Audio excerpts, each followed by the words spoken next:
Hello बच्चों, मैं हूं तापस कुमार सिंह। स्वागत है आप सभी का इस वीडियो में। आज हम लोग देखेंगे कक्षा 10 का हिंदी गोधुली भाग 2, जिसमें से हम लोग आज देखेंगे पाठ 12 का शिक्षा और संस्कृति, जिसका लेखक है महात्मा गांधी जी। तो बच्चों, इसका जो है हम लोग ऑब्जेक्टिव देख चुके हैं। अगर आप लोग उस वीडियो को नहीं देखें तो उस वीडियो को जरूर देखिए, जिसका लिंक आपको डिस्क्रिप्शन में मिल जाएगा। तो बच्चों, आज हम लोग देखने वाले हैं इस पाठ का प्रश्न उत्तर। तो बच्चों, आज का हम लोग का पहला प्रश्न है, बढ़िया गांधी जी बढ़िया शिक्षा किसे कहते हैं? गांधी जी बढ़िया शिक्षा किसे कहते हैं? तो गांधी जी के अनुसार अहिंसक प्रतिरोध सबसे उद्दत और बढ़िया शिक्षा है। यानी कि बच्चों, ये जो क्वेश्चन है ये केवल 2 नंबर का पूछता है और कई बार पूछा गया है ये क्वेश्चन, ठीक है। तो इसलिए ये क्वेश्चन जो है ना बहुत इंपॉर्टेंट है। तो गांधी जी के अनुसार अहिंसक प्रतिरोध सबसे उद्दत और बढ़िया शिक्षा है, ठीक है। और आगे कहता है कि वे बच्चों को अक्षर ज्ञान के मिलने के पहले सबसे सत्य, प्रेम और आत्मा की शक्तियों का ज्ञान होना आवश्यक मानते हैं। प्रेम से घृणा को, सत्य से असत्य को और कष्ट सहन से हिंसा को जितना शिक्षा का अंग होना चाहिए, ठीक है। पहले तो वो मानता है कि गांधी जी का गांधी जी के अनुसार अहिंसक प्रतिरोध सबसे उद्दत और बढ़िया शिक्षा है, ठीक है। और फिर कहता है कि यह अक्षर ज्ञान से पहले मिलना चाहिए और इसमें सत्य, प्रेम और आत्मा की शक्तियों का ज्ञान होना आवश्यक है। प्रेम से सत्य को, यानी कि प्रेम से घृणा को कैसे जीते, सत्य से असत्य को कैसे जीते और कष्ट सहन से हिंसा को कैसे जीते, ये भी जो है शिक्षा का अंग होना चाहिए, ठीक है। तो बच्चों, अगला क्वेश्चन है, इंद्रियों का बुद्धिपूर्वक उपयोग सीखना क्यों जरूरी है? ठीक है। तो जो इंद्रिया जैसे हमारे नाक, आँख, कान, जीभ, त्वचा, ये सभी जो है, आँख हो गया, कान हो गया, ठीक है, ये सभी जो है इंद्रिया है जिससे हमें ज्ञान ग्रहण होता है, जिससे हम लोग किसी न किसी तरीके से हम लोग ज्ञान प्राप्त करते हैं, ठीक है। तो गांधी जी कहते हैं कि इंद्रियों का बुद्धिपूर्वक उपयोग उसकी बुद्धि विकास का जल्द से जल्द और उत्तम तरीका है। मतलब कि अगर कोई बच्चा जल्द से जल्द और उत्तम तरीका से ज्ञान अर्जित करना चाहता है तो उसका जो इंद्रिय है, इंद्रियों का बुद्धिपूर्वक उपयोग करना होगा, ठीक है। और आगे फिर कहता है कि परंतु शरीर और मस्तिष्क के विकास के साथ साथ आत्मा की भी जागृति, मतलब कि उत्पत्ति, यानी कि एक तरह से बोल सकते हैं विकास भी उतनी ही नहीं होगी, तो केवल बुद्धि का विकास घटिया और एकांगी वस्तु ही साबित होगा। मतलब अगर सिर्फ बुद्धि का ही विकास होता है, ठीक है, तो उसे बुद्धि को क्या बोला जाएगा?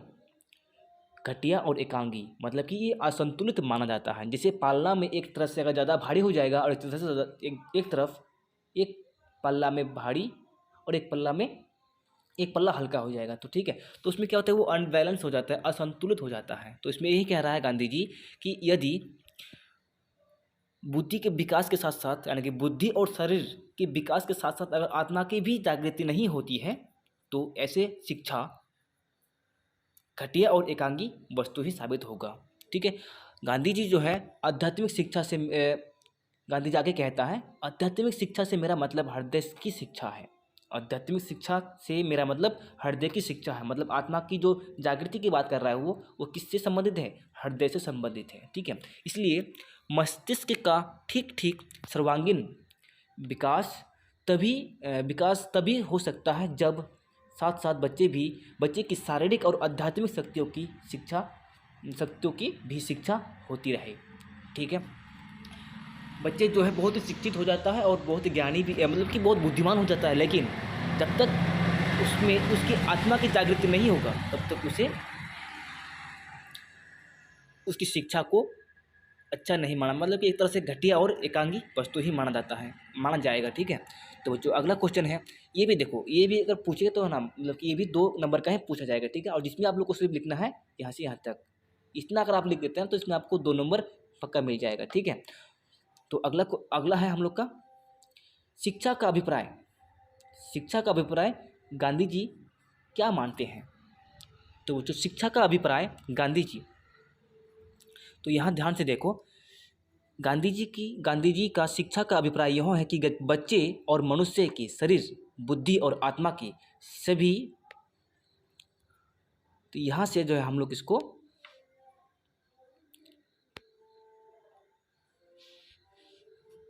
अलग कर सकते हैं ना। ठीक है, तो यानी कि गांधी जी का शिक्षा का अभिप्राय यह है कि बच्चे और मनुष्य के शरीर की बुद्धि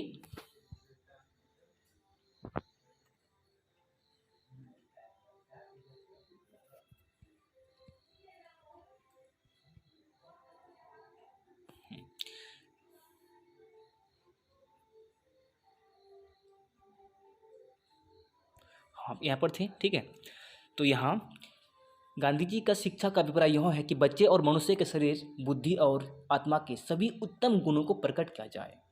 ठीक है, मतलब तो आप कोई शिक्षक अगर बच्चे को ज्ञान देते हैं, शिक्षा देते हैं, तो उसमें उसको इसमें ध्यान देना होगा शरीर, बुद्धि और आत्मा, इस तीनों का जो भी उत्तम गुण है, अच्छे अच्छे गुणों को प्रकट करना चाहिए, तभी जो है अच्छा शिक्षा माना जाएगा। ठीक है, ऐसे अगर बात करेंगे तो पढ़ना लिखना तो केवल एक माध्यम है, एक साधन है। ठीक है, यानी कि पढ़ना लिखना तो शिक्षा का अंत है ही नहीं। अगर पढ़ना लिखना चाहेंगे तो आप बुढ़ापे में भी पढ़ सकते हैं।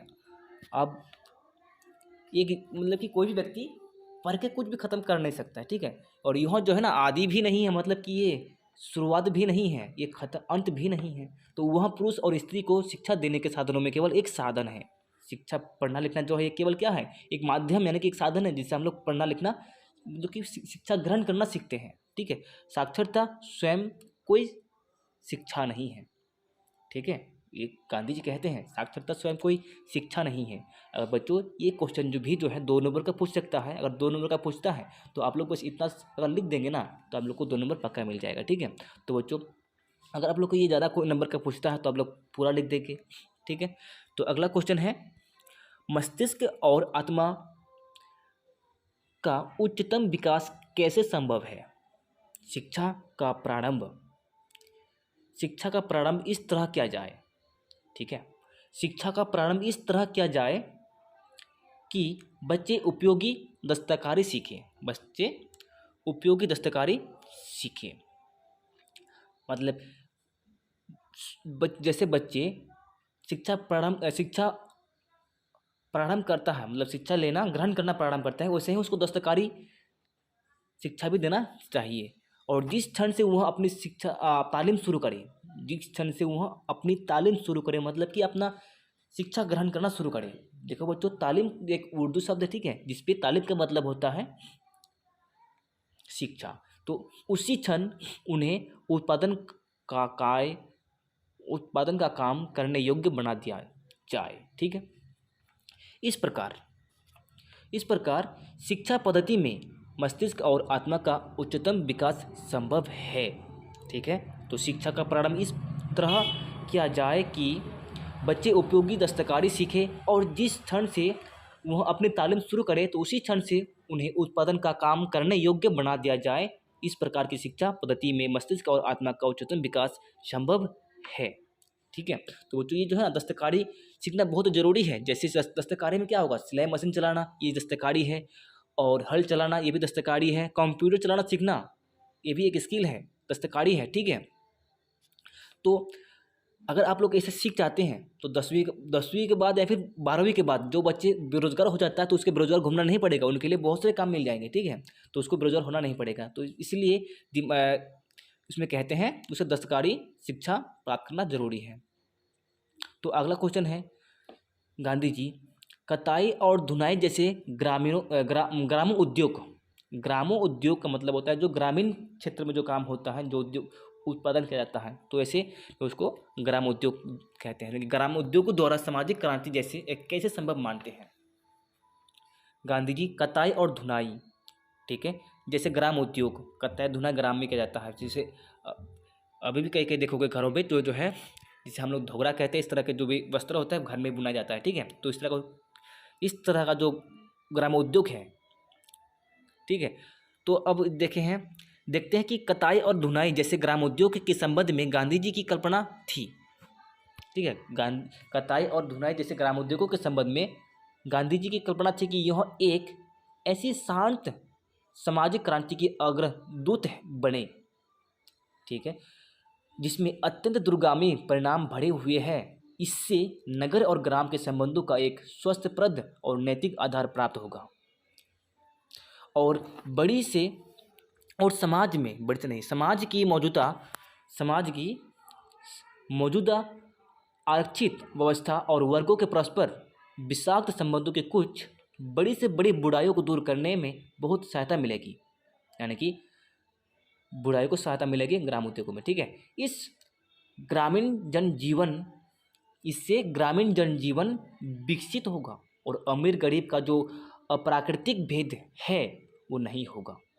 ठीक है, इसमें कहता है फिर से कि कताई और धुनाई जिसे ग्राम उद्योग को, मतलब कि इस तरह का और भी कई सारे ग्राम में उपयोग की जाने वाली उद्योग है, ठीक है, के संबंध में गांधी जी का कल्पना है कि यह एक ऐसी शांत सामाजिक क्रांति की अग्रदूत है, दूत बने।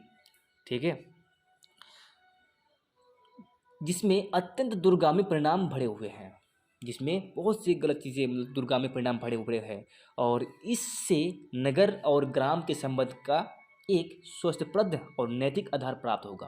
ठीक है, इस तरह से तो नगर है, शहर है और ग्राम है, उसमें एक तरह का संबंध बनेगा। ठीक है, तो और समाज की मौजूदा आरक्षित व्यवस्था और वर्गों के परस्पर विषाक्त संबंधों के कुछ बड़ी से बड़ी बुराइयों को दूर करने में बहुत सहायता मिलेगी। इससे ग्रामीण जनजीवन विकसित होगा। ठीक है, तो और अमीर गरीब का जो अप्राकृतिक भेद है वो भी नहीं रहेगा। तो गांधी जी शिक्षा का ध्येय क्या मानते थे और क्यों? शिक्षा का ध्येय गांधी जी क्या मानते थे और क्यों? तो बच्चों ये भी क्वेश्चन कई बार पूछा जा चुका है। ठीक है, ये भी 2 नंबर का पूछता है। तो गांधी जी का शिक्षा का ध्येय गांधी जी चरित्र निर्माण मानते थे। तो बच्चों ये क्वेश्चन जो है ऑब्जेक्टिव में भी कई बार पूछा गया है और पूछता है। ठीक है, तो इसमें ये 1 नंबर के लिए पूछता है ऑब्जेक्टिव में। ठीक है, और ऐसे अगर पूछा जाए तो ये 2 नंबर के लिए पूछता है। तो शिक्षा का ध्येय गांधी जी चरित्र निर्माण करना मानते थे उनके विचार से। तो इतना अगर आप लोग लिख देंगे ना तो इसमें क्या हो जाएगा, इसका 2 नंबर पक्का मिल जाएगा। ठीक है, और आगे अगर उसका विचार जानना चाहते हैं, जैसे उनके विचार से शिक्षा के माध्यम से मनुष्य में साहस, बल, सदाचार जैसे गुणों का विकास होना चाहिए। ठीक है, शिक्षा के माध्यम से ही मनुष्य में साहस, बल, सदाचार जैसे गुणों का विकास होना चाहिए, क्योंकि चरित्र निर्माण होने से सामाजिक उत्थान स्वयं होगा। अगर चरित्र निर्माण हो जाए समाज में प्रत्येक व्यक्ति का, तो समाज का जो उत्थान है, विकास है, वो स्वयं ही हो जाएगा। ठीक है, साहसी और सदाचारी व्यक्ति के हाथों में समाज का संगठन का काम आसानी से सौंपा जा सकता है। ठीक है, यानी समाज का जो बागडोर है, समाज का जो काम है, उसको आसानी से एक व्यक्ति के हाथों में सौंपा जा सकता है। ठीक है, तो बच्चों अगला क्वेश्चन है, गांधी जी देसी भाषाओं में बड़े पैमाने पर अनुवाद कार्य क्यों आवश्यक मानते थे? मतलब देसी भाषाओं का मतलब यह है कि अपने मातृभाषाओं में, जैसे अलग अलग भाषाओं में, बिहार में भोजपुरी चलता है, यूपी में भी भोजपुरी चलता है। ठीक है, महाराष्ट्र में मराठी चलता है। इस तरह से अलग अलग राज्यों में अलग अलग भाषाएं बोली जाती हैं, जैसे बंगाल में बांग्ला बोला जाता है। तो गांधी जी का कहना है कि जो अलग अलग भाषाओं में जो भी ज्ञान का भंडार पड़ा हुआ है, उसे आप अपनी भाषाओं में अनुवाद करके पढ़े और उसका ग्रहण करें। ठीक है, तो आगे पढ़ के देखते हैं इसमें क्या कहा गया है। गांधी जी का मानना था कि देसी भाषाओं के अनुवाद माध्यम से किसी भी भाषा के विचारों को तथा ज्ञान को आसानी से ग्रहण किया जा सकता है, जैसे अंग्रेजी या संसार के अन्य भाषाओं में। ठीक है, अंग्रेजी या संसार के अन्य भाषाओं, जैसे बहुत से भाषाएं हैं, चाइना में चाइनीज़ बोली जाती हैं, फ्रांस में फ्रांसीसी भाषा बोला जाता है। ठीक है, तो अलग अलग भाषा में अलग अलग संस्कृतियों में जो है बहुत तरह की अच्छी अच्छी बातें ज्ञान सीखने को मिलते हैं, लेकिन अलग अलग भाषाओं में है वही ज्ञान जो है हम लोग अपनी भाषा में अगर कन्वर्ट कर लेते हैं, अनुवाद कर लेते हैं, तो उसको हम लोग बहुत ही आसान से सीख सकते हैं। तो इसमें अंग्रेजी या संसार के अन्य भाषाओं को ज्ञान में जो ज्ञान भंडार पड़ा है उसे अपनी ही मातृभाषा के द्वारा प्राप्त करना सरल है। ठीक है, उससे अगर हम लोग अपनी भाषा में कन्वर्ट कर लेते हैं, अनुवाद कर लेते हैं, उसके बाद अगर हम लोग उसका शिक्षा ग्रहण करते हैं, तो वो हमारे लिए सरल हो जाता है और सभी भाषाओं से ग्राह्य ज्ञान के लिए। ठीक है, और सभी भाषाओं में से जो ज्ञान ग्रहण करते हैं, ग्रहण ज्ञान के लिए अनुवाद की कला परम आवश्यक है।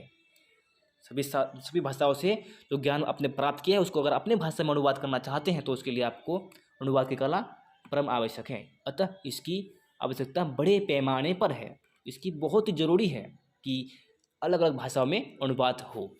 ठीक है, तो बच्चों, गांधी जी का मानना था कि किसी देशी भाषाओं में अनुवाद के माध्यम से किसी भी भाषा के विचारों को तथा अन्य तथा ज्ञान को आसानी से ग्रहण किया जा सकता है। अंग्रेजी या संसार के अन्य भाषाओं में जो ज्ञान भंडार पड़ा है उसे अपनी मातृभाषा के द्वारा प्राप्त करना सरल है। सभी भाषाओं से ग्राह्य ज्ञान के लिए अनुवाद की कला परम आवश्यक है। अतः इसकी आवश्यकता बड़े पैमाने पर है। ठीक है, तो अगला क्वेश्चन है बच्चों हम लोग का, दूसरी संस्कृति से पहले अपनी संस्कृति की गहरी समझ क्यों जरूरी है। ठीक है, तो दूसरी संस्कृतियों की समझ और कद्र स्वयं अपनी संस्कृति की कद्र होने और उसे हजम कर लेने के बाद होनी चाहिए। ठीक है, गांधी जी कहते हैं कि इसमें अगर आप दूसरी संस्कृतियों को समझना चाहते हैं, उसकी कद्र करना चाहते हैं, तो उससे पहले आपको अपनी संस्कृति के बारे में समझना चाहिए और उसका कद्र करना चाहिए। ठीक है, पहले हरगिज नहीं, अब पहले करने के लिए मना कर रहा है। ठीक है, कोई संस्कृति इतने रत्न भंडार से भरी हुई नहीं है जितनी हमारी अपनी संस्कृति है। गांधी जी कहता है कि संसार में ऐसा कोई भी संस्कृति नहीं है जितनी रत्न भंडार, मतलब कि जितने अच्छी अच्छी बातें हमारे अपनी संस्कृति में हैं वो संसार की किसी भी संस्कृति में नहीं मिलेगा। ठीक है, तो सर्वप्रथम हमें अपनी संस्कृति को जानकर उसमें निहित बातों को अपनाना होगा। इससे चरित्र निर्माण होगा जो संसार के अन्य संस्कृति से कुछ सीखने की क्षमता को प्रदान करेगा। ठीक है, सीखने की क्षमता प्रदान करेगा। देखो फिर से पढ़ के देखते बच्चों, इसमें क्या कहा गया है। दूसरी संस्कृतियों की समझ और स्वयं कद्र अपनी संस्कृति की कद्र होने और उससे हजम कर लेने के बाद होने चाहिए, पहले हरगिज नहीं। कोई संस्कृति इतनी रत्न भंडार से भरी हुई नहीं है जितनी हमारी अपनी संस्कृति है। प्रथम हमें अपनी संस्कृति को जानकर उसमें निहित बातों को अपनाना होगा। इससे चरित्र निर्माण होगा जो संसार के अन्य संस्कृति से कुछ सीखने की क्षमता प्रदान करेगा।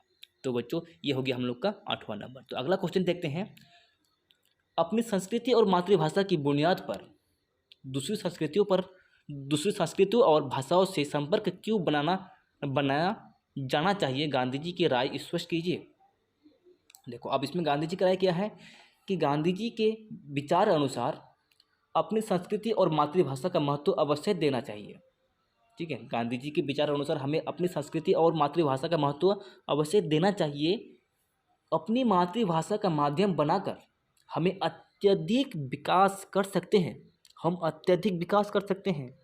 ठीक है, अपनी संस्कृति के माध्यम से जीवन में तेज गति से उत्थान किया जा सकता है, जीवन में तेज गति से विकास किया जा सकता है, लेकिन हम कुपमुंडक नहीं बने। अब इसमें कुपमुंडक कहते हैं गांधी जी कि हमें कुएं का मेंढक नहीं बनना चाहिए। कुपमुंडक का मतलब होता है कुएं का मेंढक। ठीक है, कुएं का मेंढक हमें नहीं बनना चाहिए। इसका अर्थ ये हो जाता है कि हमें बस अपनी संस्कृति को समझकर घर में बैठना नहीं चाहिए, दूसरी संस्कृति की अच्छी अच्छी बातों को भी अपनाना चाहिए। मतलब दूसरी संस्कृति की अच्छी बातों को अपनाने में परहेज नहीं करना चाहिए, नहीं किया जाए। ठीक है, इसके लिए ध्यान रखने की बात है कि अपनी संस्कृति एवं भाषा के महत्व को कम नहीं आंको, साथ ही इसे आधार बनाकर अन्य भाषा एवं संस्कृति को अपने जीवन से युक्त करें। तो बच्चों इसमें गांधी जी के विचार अनुसार हमें अपनी संस्कृति और मातृभाषा का महत्व अवश्य देना चाहिए। ठीक है, अपनी मातृभाषा का माध्यम बनाकर हम अत्यधिक विकास कर सकते हैं। अपनी संस्कृति के माध्यम से जीवन में तेज गति से विकास किया जा सकता है, लेकिन उत्थान किया जा सकता है, लेकिन हम कुपमुंडक नहीं बने, कुएं का मेंढक मत बनो। ठीक है, दूसरी संस्कृति की जो अच्छी बातें हैं अपनाने में परहेज नहीं किया जाए, मत करो।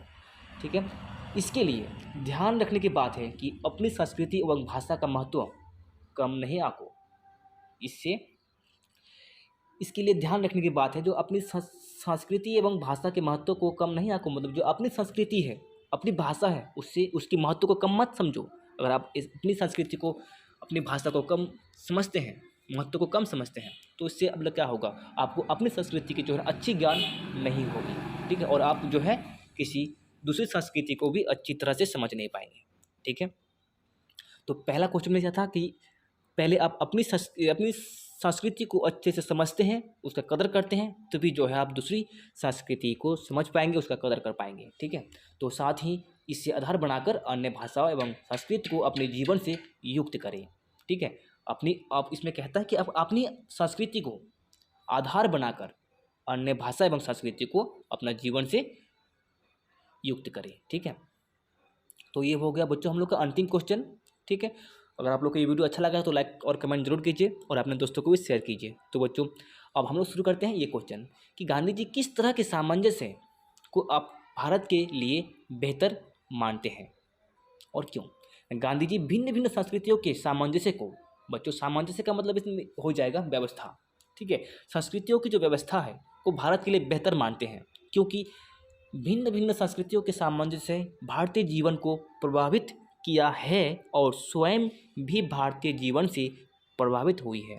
यह सामंजस्य कुदरती तौर पर स्वदेशी ढंग का होगा, जिसमें प्रत्येक संस्कृति के लिए अपना उचित स्थान सुरक्षित होगा, ठीक है। इसमें कहता है गांधी जी कि भिन्न भिन्न संस्कृतियों के सामंजस्य को भारत के लिए बेहतर मानते हैं, ठीक है। अब इसमें सवाल है क्यों, क्योंकि भिन्न भिन्न संस्कृतियों के सामंजस्य से भारतीय जीवन को प्रभावित किया है और स्वयं भी भारतीय जीवन से प्रभावित हुई है। यह सामंजस्य कुदरती तौर पर स्वदेशी ढंग का होगा, जिसमें प्रत्येक संस्कृति के लिए अपना उचित स्थान सुरक्षित रहेगा, ठीक है बच्चों।